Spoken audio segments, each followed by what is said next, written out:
9. Joyce Mitchell. In 2015, convicted murderers David Sweat and Richard Matt escaped from the high-security Clinton Correctional Facility in upstate New York. One of the most expensive manhunts in the state's history ensued, costing taxpayers around $23 million from start to finish. The search for the convicts ended after nearly a month, when Matt died in a shootout with police and Sweat surrendered. An investigation revealed that the fugitives received help from Joyce Mitchell, a married tailor shop instructor who worked at the prison. It was later revealed that she exchanged inappropriate favors with both men and relished in the attention they gave her. She began smuggling in tools at their request, which they used to tunnel out of the facility. Mitchell was especially fond of Sweat. She was aware of him and Matt's escape plan and agreed to pick them up that night and go on the run with them. They talked about fleeing to Mexico, where Joyce envisioned herself and Sweat living happily ever after in a beachfront home. Thankfully, reality set in and Mitchell backed out of the plan. She failed to pick up the men near the manhole cover they slithered out of, leaving them on their own to survive in the wilderness. Many believe that the escape killers would have murdered Joyce when she was no longer useful to them, and that her decision not to go with them was likely life-saving. Interestingly, her colleagues at the tailor shop weren't surprised that she was involved in the plot. They'd previously reported her inappropriate conduct with Sweat and Matt, but the prison had seemed reluctant to discipline Mitchell, whose husband was a respected guard at the facility. But her willingness to grossly violate the ethics of her job landed her in prison after the escape. She was paroled in 2020 after serving 2 years and has since apologized profusely to the public on more than one occasion. Throughout the whole ordeal, her husband remained supportive despite her transgressions and welcomed her back into their home when she was released. 8. Aisha Gunn. 27-year-old Aisha Gunn was working at a prison in Wales in 2018 when she became involved with a convicted armed robber named Karam Razak, who was serving 12 years for his crimes. Over a 5-month period, the two exchanged more than 1,200 text messages and calls, including explicit photos and videos. The probationary officer also smuggled a pair of her underwear into the prison for her secret lover. Gunn's co-workers noticed that she was spending a lot of time in Razak's cell and reported their suspicions, sparking an internal investigation. A search of the couple's phones turned up all their steamy conversations, along with photos of the pair kissing and cuddling inside the prison. Investigators also found messages between the two of them in which Gunn discussed the prison search tactics, information that inmates are not allowed to have. Even after being arrested for her misconduct, the infatuated guard remained in touch with Razak, which speaks to how deeply entangled she was in the situation. Gunn's lawyer, Peter Hunter, told the court that his client was fresh out of a breakup with her previous boyfriend and was at rock bottom when Razak came along and made her feel special. But the prison trains its employees in security awareness and corruption prevention, and the judge concluded that Gunn should have known better. He sentenced her to 12 months in prison, acknowledging that he understood she was at a low point when the relationship started, but that she exhibited selfishness on a staggering scale. 7. Irian Moore. After getting romantically involved with an inmate at a state prison in Glenville, Georgia, corrections officer Irian Moore allegedly began smuggling large amounts of cash into the facility. The money was reportedly used to fund a jailhouse gang, giving them the power to bribe guards and dominate illicit trade behind bars. Moore was fired in 2021 after evidence of her criminal activities as well as her relationship with inmate Dyvan Waller were discovered. She was indicted on numerous criminal charges the following year, including allegations that she funneled $29,000 into the prison. The allegations describes inmate Waller as the vice president of a crime ring called the Yves Saint Laurent Squad. They're known for dealing in weapons, tobacco, drugs, jewelry, cell phones, and brand-name luxury clothing. The profitable enterprise has since been linked to previous instances of violence. When a corrections officer reported the activity and made it clear that they couldn't be bribed, the group recruited hitmen to murder the guard. However, the assassins ended up going to the wrong house and wound up killing an innocent 88-year-old man. Moore wasn't the only guard to face consequences for participating in the scheme. Another young woman named Jessica Gerling was also fired after it was discovered that she was an active member of the group, known among her associates as the First Lady and the Queen. She was shot to death in a trailer park under mysterious circumstances later that year, and it remains unclear whether the murder had anything to do with her alleged criminal activity. For the time being, Moore's case is ongoing. In the meantime, the Georgia Bureau of Investigations is looking into the crime ring in hopes of shutting it down completely. 6. Inappropriate pregnancy. Federal prison guard Nancy Gonzalez began a hot and heavy affair with a convicted cop killer on death row named Rennell Wilson in 2012. For months, she stopped by herself for some late-night action while working the night shift at a detention center in New York City. Jailhouse informants reported the relationship, claiming that the couple concocted a scheme for Gonzalez to get pregnant in hopes that it would garner enough sympathy to get Wilson off death row.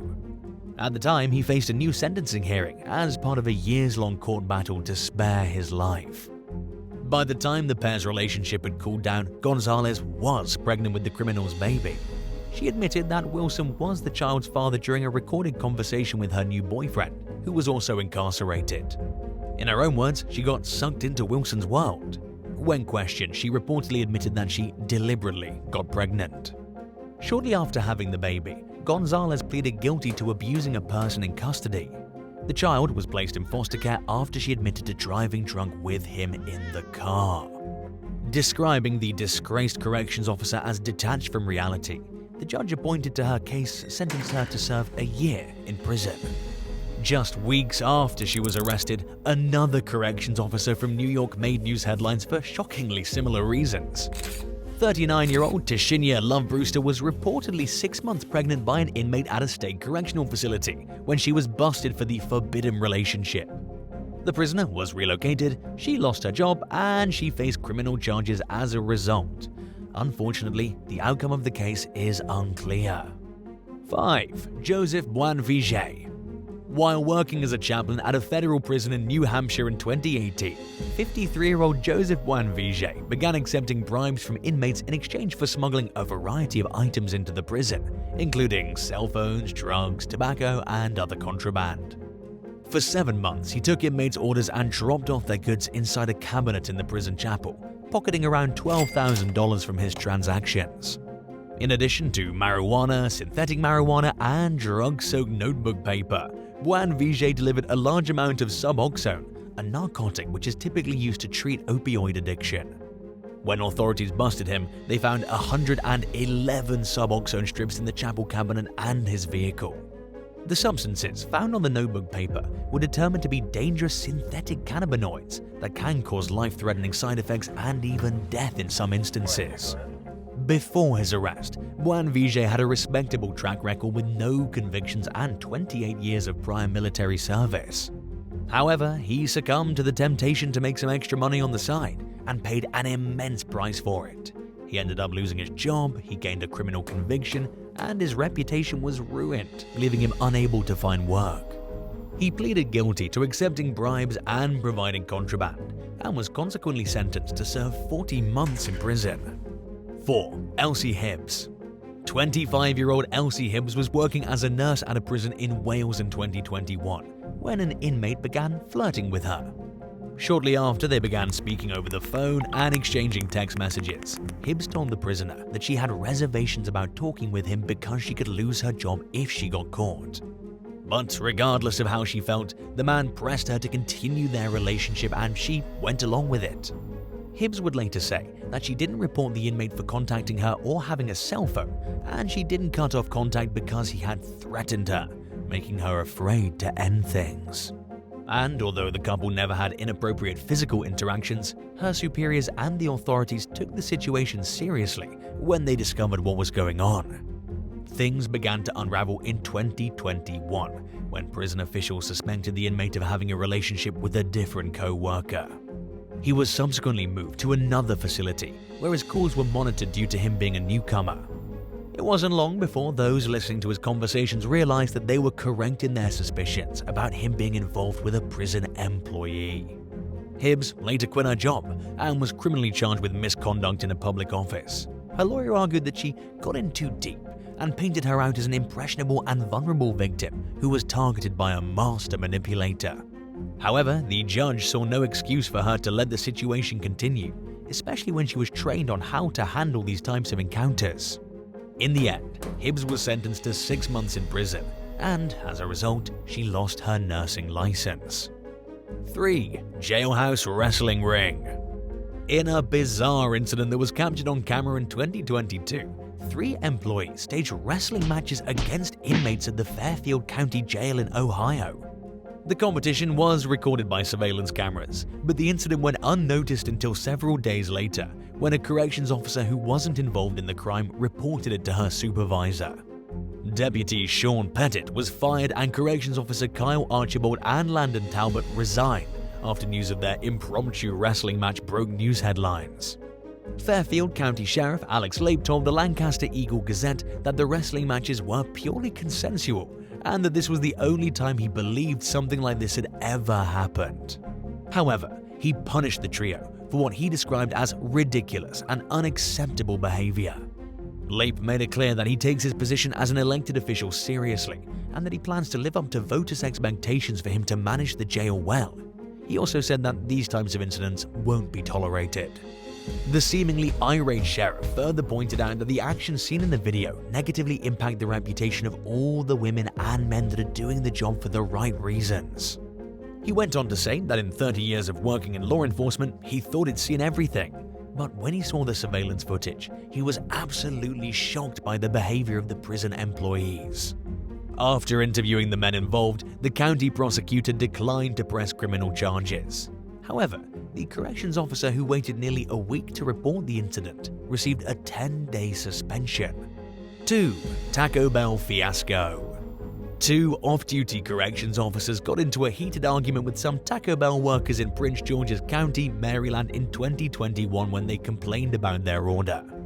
Tanisha Williams and Diamond Johnson were at the drive-thru when the disagreement began. At some point during the altercation, they allegedly exited the vehicle, assaulted the employee at the window, and got back into the car in order to flee the scene. However, the women suddenly drove into a group of people standing outside the restaurant, leaving several of them injured. They then crashed through the front doors of the restaurant before backing out and leaving. Luckily, nobody was seriously injured. Authorities soon caught up with the women and charged them with assault. Following the incident, the 2 women were put on leave from their jobs pending the outcome of their cases. Williams pleaded guilty to felony first-degree assault and several other charges. She received an 18-month prison sentence followed by 2 years of home detention and 5 years of probation. Johnson was convicted of a lesser charge of disorderly conduct and, as a result, she was sentenced to 14 days in prison and was given 2 years of probation. 1. Joseph DeMarco. During a peaceful Black Lives Matter protest in Franklin Township, New Jersey in 2020, a white corrections officer was caught on video making a mockery of the death of George Floyd. George was an unarmed black man who passed away after Minneapolis police officer Derek Chauvin kneeled on his neck for 9 minutes. The gathering, which consisted entirely of white men, hurled insults at the activists and said that it was Floyd's own fault that he was dead, claiming that he failed to cooperate with the police. Soon after footage of the harassment went viral, one of the men in the video was identified as a corrections officer named Joseph DeMarco. The State Department of Corrections suspended him without pay and took disciplinary action to get him fired from his job. A civil service memo issued in early 2021 lists the reasons for DeMarco's termination as conduct unbecoming of a public employee and falsely taking a sick day to attend the event. After his behavior was brought to light, DeMarco tried to appeal his firing. However, it's unclear whether the matter was resolved. Would you rather serve 3 years at a notoriously corrupt Russian prison or be shipwrecked with 10 others on a remote island and have no clear idea of when help might arrive? Let us know your thoughts in the comments below. If you enjoyed today's video, be sure to subscribe to the channel. Thanks for watching and we'll see you next time. Bye.